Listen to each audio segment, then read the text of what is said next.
देखिए, कोई पिता अपने बच्चों से दूर नहीं रह सकता। क्यों रहेगा? उसके बच्चे हैं। बच्चों से तो पूछो, बच्चों तो भगवान का रूप होते हैं। कहाँ तक झूठ बोला है। बोला नेपाल में शादी की। एफआईआर में क्यों नहीं आया फिर उसने? पहले दिन एफआईआर हुई है ना। पहले दिन एफआईआर में क्यों नहीं आया कि उसने क्यों नहीं कहा कि मैंने नेपाल में शादी की है? क्योंकि झूठ बोला। झूठ टिकता नहीं है।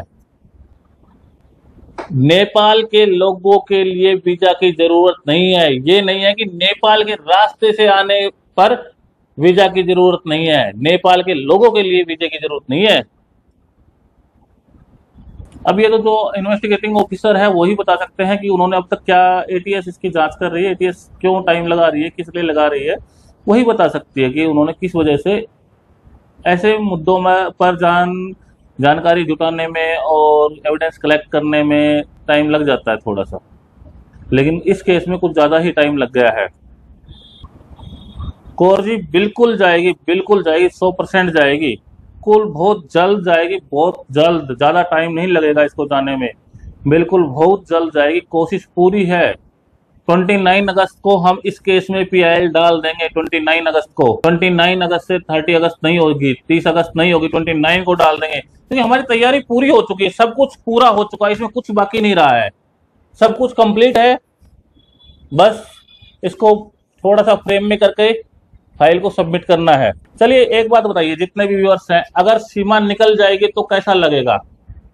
अगर कस्टडी में चली जाएगी तो कैसा लगेगा आप लोगों को? सीमा को निकालने के लिए जो आप काम कर रहे हैं, तो उसके केस की वजह से आपको दिक्कत तो नहीं आएगी? नहीं नहीं, कोई दिक्कत नहीं आएगी, किसी प्रकार की कोई समस्या नहीं आएगी, कोई प्रॉब्लम नहीं आएगी।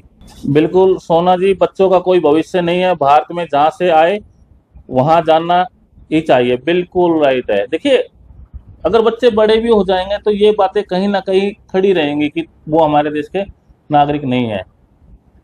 उनको हर समय ट्रोल किया जाएगा। सद्दाम गुलसान, सीमा हैदर के केस में अभी तक मैंने बताया कि हमने पीआईएल तैयार कर ली है। सभी एविडेंस जो भी हमारे पास थे हमने जुटा लिए हैं, और 29 अगस्त को हम इस केस में पीआईएल डालने जा रहे हैं। Iron lady ji, Nikki case now suicidal on CCTV. देखिए, अगर उसने सुसाइड किया है तो 304B डाउरी डेथ का तो बनेगा ही बनेगा मामला। दहेज हत्या का तो बनेगा ही बनेगा। अदरवाइज 302 है ही है। दीपक यादव जी, देखिए, अब यही तो हमारे देश की विडंबना है। कुलभूषण जाधव का नाम लिया आपने, लेकिन पाकिस्तानी उनको आतंकवादी बोलते हैं। अरे तो हमारे देश में जो रह रही है वो क्या है? वो कौन सा इनविटेशन कार्ड से आई है? उसको इनविटेशन भिजवाया था? उसको किसने इनविटेशन दिया यहाँ आने के लिए? वो क्या कर रही है, क्या, किसको क्या पता? क्या कुलभूषण जाधव जी किस लिए गए? क्या कोई रीजन था उनका, किस लिए गए थे? सरबजीत एक किसान ही तो था। हमारा देश किसानों का देश है। जय जवान जय किसान का नारा देते हैं हम। सरबजीत को कितनी यातनाएं दी थी, आप उसकी वीडियो देखोगे तो आप खुद तरस खाओगे।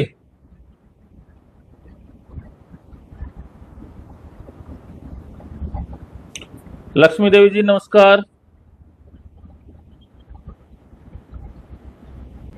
वर्षा जी थैंक यू। मनीषा पाल,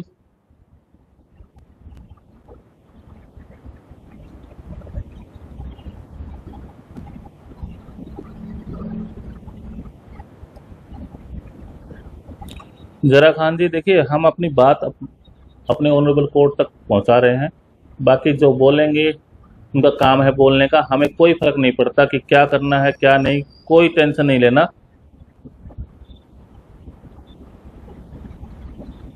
देखिए, रिपोर्ट्स जो भी आपका नाम है, प्लीज एक बार अपना कमेंट बॉक्स में नाम बता दीजिए।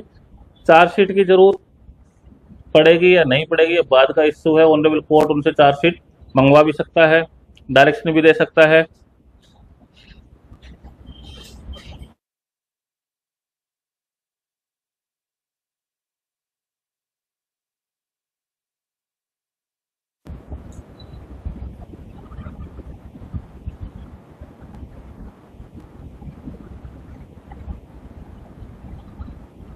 पिंकी जी बिल्कुल आप सही कह रही हैं।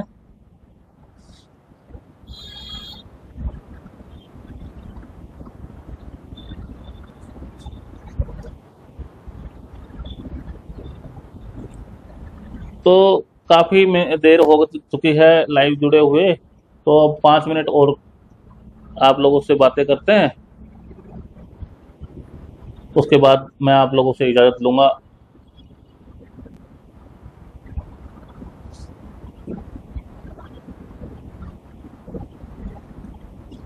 सरियानाथ जी देखिए, जो भी करते हैं उनको करने दीजिए, हम अपना काम करके दिखाएंगे। लगता है ना, जो लोग कहते हैं ना मैं नहीं डालूंगा पीआईएल, क्यों नहीं डालूंगा, 100% डालूंगा।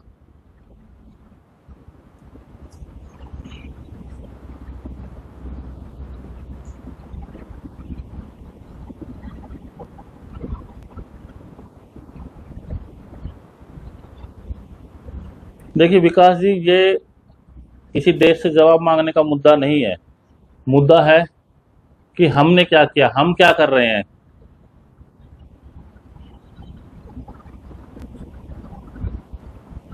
आशीष ठाकुर जी, मेरे मैसेज का रिप्लाई नहीं दिया, क्या मैसेज था आपका, प्लीज एक बार दोबारा से कर सकते हैं, I request to you.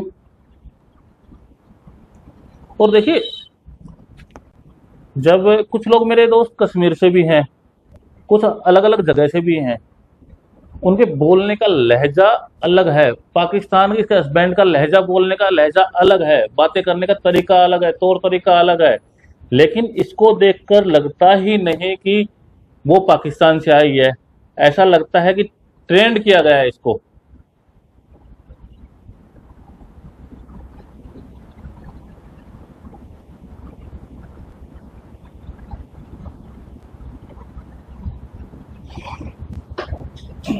Yes boat, thank you sir, आप हमारे लाइव सेशन में जुड़े।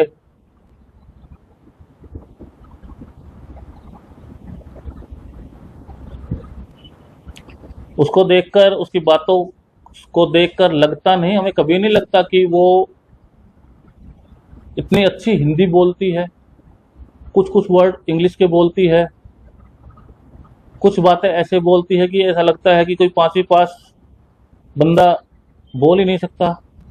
अरे हमारे घर में भी बुजुर्ग लोग हैं, कुछ 4 5 6 7 क्लासें पढ़े हुए हैं, वो कभी इतनी अच्छी हिंदी नहीं बोल सकते। आशीष बिष्ट जी, आप दो चीजें रेगुलर नहीं कर सकते, भले ही आपकी जॉब प्राइवेट हो, कहीं ना कहीं आपकी जॉब अगर सो हो गई तो आपको आगे प्रॉब्लम आ सकती है। बिल्कुल सोना जी, अगर ऐसा चलता रहा तो पता नहीं कितने लोग आ जाएंगे। सबको लगेगा इंडिया में तो कुछ होता ही नहीं है, 2 4 बच्चों को लेके जाओ, कुछ नहीं, कोई ना कोई वकील साहब मिल जाएंगे, भाई बना लेंगे, भाई बन जाएंगे, और आगे चलकर कोई प्रॉब्लम नहीं आएगी। सीमा हैदर के वकील मीडिया पे बोलता है कि सीमा इलीगली आई है, पाकिस्तान से नेपाल तक और नेपाल से भारत में आना कोई क्राइम नहीं है, वहां से कोई भी आ जा सकता है। घर की सरकार समझी है क्या, एफआईआर क्यों हुई है। इलीगली मतलब illegally, visa, you need always visa, authority, permission. Nepal के लोगों के लिए वीजा की जरूरत नहीं है। ये नहीं है कि नेपाल के रास्ते से आने पर वीजा की जरूरत नहीं है, नेपाल के लोगों के लिए वीजा की जरूरत नहीं है।